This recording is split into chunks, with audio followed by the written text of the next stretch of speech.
আসসালামু আলাইকুম। তানিয়াস কুকিং ইনভেনশনে সবাইকে স্বাগতম। আশা করি যে যেখানে আছেন সবাই ভালো আছেন।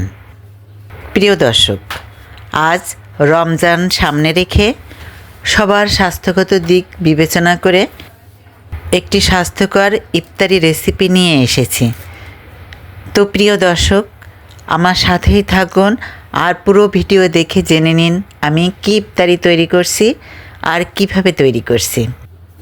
ইফতারি তৈরির জন্য চুলায় একটি প্যান বসিয়েছি।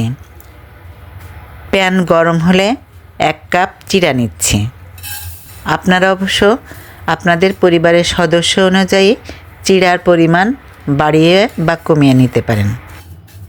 এখন হাতলের সাহায্যে নাড়াচাড়া করে ভেজে নেব। চুলা লো টু মিডিয়াম ফ্লেমে রেখে 5 মিনিট ভেজে নিতে হবে।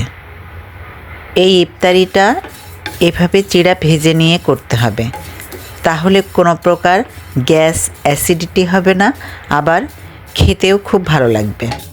প্রিয় দর্শক, আমার ভিডিও ভালো লাগলে লাইক দিবেন, সাবস্ক্রাইব করে চ্যানেলটির পাশে থাকবেন, শেয়ার করে পরিবার ও বন্ধুদের মাঝে পৌঁছে দেবেন। 5 মিনিট পর চুলা বন্ধ করে নামিয়ে নিতে হবে। এখন অন্য একটি বলে সেই ভেজে রাখা চিড়া নিচ্ছি।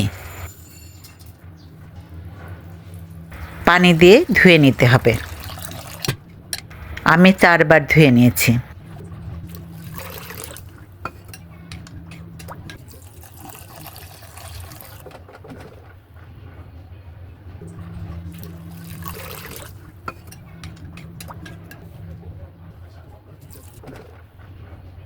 এখন চিড়ার বোল পাশে রেখে একটি ব্লেন্ডার জগ নিয়েছি। 7 থেকে 8টি মাঝারি সাইজের খেজুর নিয়েছি। খেজুর কয়েকবার ধুয়ে লবণ পানিতে 10 মিনিট রেখে দিয়েছিলাম।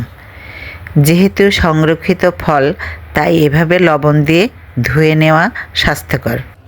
খেজুর থেকে বীজ ছাড়িয়ে নিতে হবে। বীজ ছাড়ানো হলে ব্লেন্ডার জগে নেব। এখন 1.5 ডাব্বু চামচ টক দই অ্যাড করছি। ঢাকনা বন্ধ করে ব্লেন্ড করে নেব।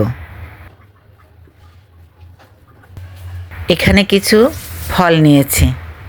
কাঠবাদাম এভাবে স্লাইস করে কেটে নিয়েছি। কাঠবাদাম, কাজু বাদাম ও পেস্তা বাদামে ফ্যাট কম থাকে, তাই স্বাস্থ্যের জন্য খুবই উপকারী। পাকা কলা, আঙুর, কালো জাম বা কালো আঙুর, আপেল নিয়েছি। সবগুলো ফল ভালোভাবে ধুয়ে 2 ঘন্টা লবণ পানিতে রেখে কেটে নিয়েছি। এই তো আমার খেজুরের পেস্ট রেডি। ব্লেন্ডার জগ খুলে দেখাচ্ছি। এই যে এমন পেস্ট করে নিতে হবে। এখন চিড়াতে অ্যাড করব। পুরোটা নিব। এখন এই যে সামান্য লবণ অ্যাড করছি। টক দই স্বাস্থ্যের জন্য খুবই উপকারী, ছোট বড় সবার জন্যই খুবই উপকারী। স্লাইস করে কেটে রাখা ফলগুলো অ্যাড করছি।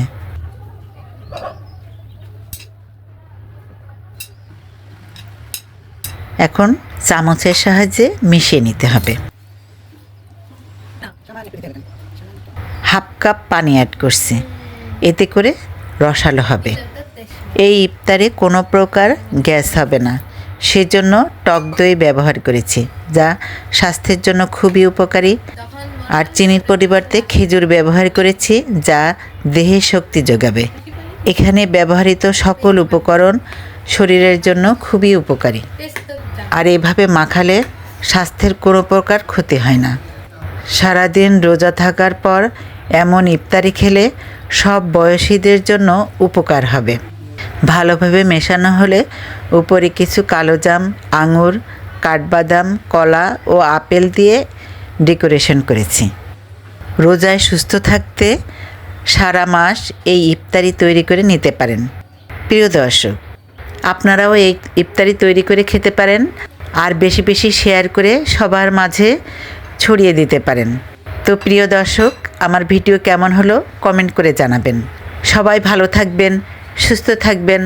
আল্লাহ হাফেজ।